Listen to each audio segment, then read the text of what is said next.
کوئٹہ سے پشاور جانے والی جعفر ایکسپریس پر 11 مارچ 2025 کو بلوچستان کے ضلع بولان میں دہشت گردوں نے حملہ کیا، جس کے نتیجے میں ٹرین ڈرائیور جاں بحق اور متعدد مسافر زخمی ہوئے۔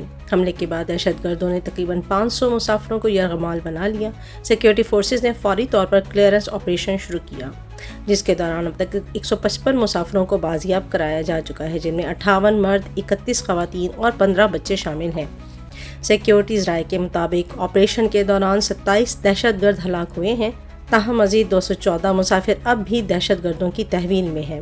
کل عدم بلوچستان لبریشن آرمی BLA نے ان مسافروں کو جنگی قیدی قرار دیتے ہوئے قیدیوں کے تبادلے کی پیشکش کی ہے۔ اس واقعے کے بعد پاکستان ریلوے نے سیکیورٹی وجوہات کی بنا پر بلوچستان کے لیے تمام مسافر اور مال بردار ٹرین سروسز عارضی طور پر معطل کر دی ہیں۔ سیکیورٹی فورسز کی جانب سے باقی مسافروں کی بحفاظت بازیابی کے لیے آپریشن جاری ہے۔ دہشت گردوں کے پاس خودکش جیکٹس موجود ہونے کی اطلاعات ہیں، جن کی وجہ سے آپریشن میں انتہائی احتیاط برتی جا رہی ہے۔ اقوام متحدہ نے اس حملے کی مذمت کرتے ہوئے یرغمال بنائے گئے مسافروں کی فوری رہائی کا مطالبہ کیا ہے۔ جعفر ایکسپریس پر حالیہ حملے کے بعد سیکیورٹیز رائے کے مطابق بھارتی میڈیا اور ملک دشمن سوشل میڈیا اکاؤنٹس گمراہ کن، جھوٹا اور فیک پروپیگنڈا کرنے میں مصروف ہیں۔